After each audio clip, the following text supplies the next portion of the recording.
হাওয়াজিনের মানুষগুলো আল্লাহর রাসূলের বিরুদ্ধে মোকাবেলা করতে এসে তারা যখন পরাজয় বরণ করলো,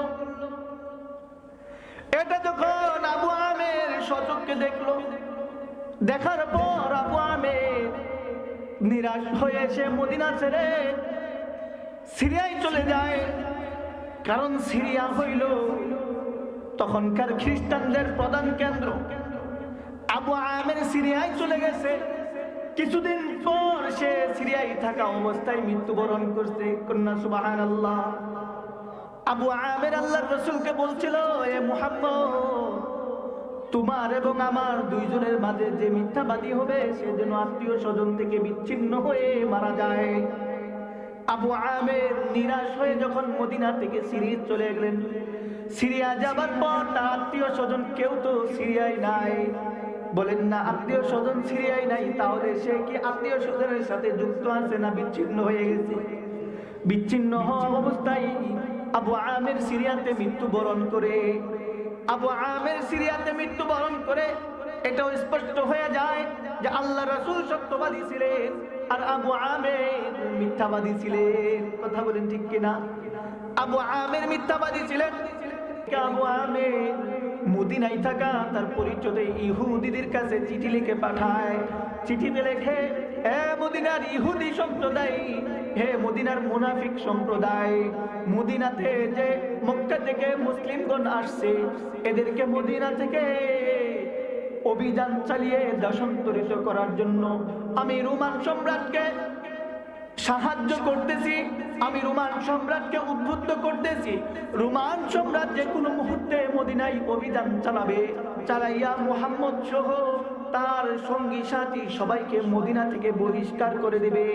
রোমান সম্রাটের এই অভিযান যথাসময়ে কার্যক্রম হওয়ার জন্য, সফল হওয়ার জন্য আমাদের একটা সংঘবদ্ধ জামাত দরকার। এ মদিনার মুনাফিক, তোমরা মদিনার মধ্যে একটা ঘর নির্মাণ করো, একটা ঘর নির্মাণ করবে। ঘর নির্মাণ করে এই ঘর মানুষের সামনে মসজিদ হিসাবে পরিচয় দিবে যে এটা আমরা মসজিদ নির্মাণ করছি। কি নির্মাণ করছি? মসজিদ নির্মাণ করছি, অথচ সেটা মসজিদ না। মসজিদ কেন নির্মাণ করা হয়? আল্লাহ তাআলার ইবাদত বন্দেগী করবে, কোরআন তিলাওয়াত করবে, নামাজ আদায় করবে, জিকির আজগার করবে, ইবাদত বন্দেগী করবে।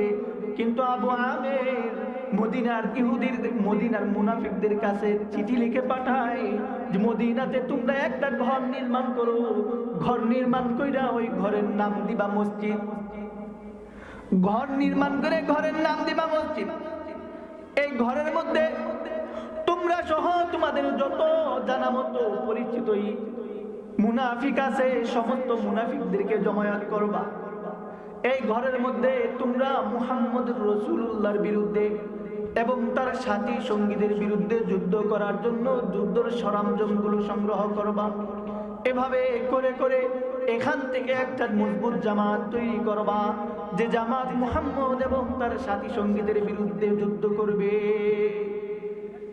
আবু আমের মদিনার মুনাফিকদের কাছে পত্র লিখলে মদিনার 12 জন মুনাফিক মিলা মদিনায় মসজিদে কুবার পাশে আল্লাহ রাসূল সাল্লাল্লাহু আলাইহি ওয়াসাল্লাম হিজরত করে এসে যেখানে নামাজ আদায় করেছিলেন, বিশ্রাম নিয়েছিলেন, মসজিদের কুবার পাশে একটা মসজিদ তৈরি করে ঘর নির্মাণ করে 12 জন কাফের ঘর নির্মাণ কইরা এবার ওই জায়গার নাম দেয় মসজিদ হিসাবে, মানুষের সামনে প্রচার করে দেয়। মানুষদেরকে বলে এটাও আমাদের মসজিদ। মসজিদ এবার মানুষ কেমনে বিশ্বাস করবে? এজন্য আল্লাহর রাসূলের কাছে তারা কয়েকজন মুনাফিক মিলা যায়, বলে ওগো মুহাম্মদ, ওগো আল্লাহর রাসূল, মদিনাতে আমরা একটা মসজিদ নির্মাণ করছি, কুবা মহল্লায় আমরা একটা মসজিদ নির্মাণ করছি। কুবাতে একটা মসজিদ তো আপনি আগে থেকে নির্মাণ করছেন। এই মসজিদে দূর দূরান্ত থেকে অসুস্থ মুসল্লিগুলো নামাজ পড়ার জন্য আসতে পারে না। এই মসজিদটা এতটাও প্রশস্ত নয় যে কুবার মহল্লার সব লোকজন এই মসজিদের মধ্যে সংকলন হবে। ওগো আল্লাহর রাসূল, আমরাও একটা মসজিদ নির্মাণ করছি অসুস্থ লোকদের সুবিধার্থে। আপনি যদি এই মসজিদে এসে এক ওয়াক্ত নামাজ আদায় করে মসজিদটা উদ্বোধন করে দিতেন, তাইলে আমরা আপনার বরকত লাভে ধন্য হইতাম। মুনাফিকরা আল্লাহর কাছে, আল্লাহ রাসূলের কাছে কি বলে? এক ওয়াক্ত নামাজ পড়ে মসজিদ উদ্বোধন করে দিলে বরকত লাভে ধন্য হইতো। এবার আল্লাহর রাসূল মুনাফিকদের কথা শুনে তাদেরকে বলে দিলেন, তোমরা মসজিদ নির্মাণ করছো অসুস্থ মানুষের সহজ হওয়ার জন্য, তারা যেন কষ্ট করে দূরের মসজিদে যাইতে না হয় এজন্য মসজিদ নির্মাণ করছো। ঠিক আছে, আমি তোমাদের মসজিদে এক ওয়াক্ত নামাজ পড়ে মসজিদ উদ্বোধন করে দিব, কিন্তু এখন তো আমি তাবুক যুদ্ধের জন্য প্রস্তুতি নিতেছি। তাবুক যুদ্ধ থেকে ফিরে এসে তোমাদের মসজিদে নামাজ পড়ে মসজিদ উদ্বোধন করে দিব। আল্লাহর রাসূল তাবুক যুদ্ধে চলে গেলেন। তাবুক যুদ্ধ শেষ করার পর নবীজি যখন মদিনার থেকে ফিরে আসলেন, আল্লাহর রাসূল মদিনার কাছাকাছি কোনো এক জায়গায় এসে বিশ্রাম নিতেছিলেন। নবীজির মাথায় ওই চিন্তা আছে যে মদিনায় কুবাতে গেলে কুবায় একটি মসজিদ আমাকে উদ্বোধন করতে হবে, নামাজ পড়তে হবে। এমন সময় আল্লাহ তাআলা কুরআনুল কারীমের আয়াত নাযিল করেন, والذين اتخذوا مسجدا ضرارا والذين اتخذوا مسجدا ضرارا وكفرا وتفريقا بين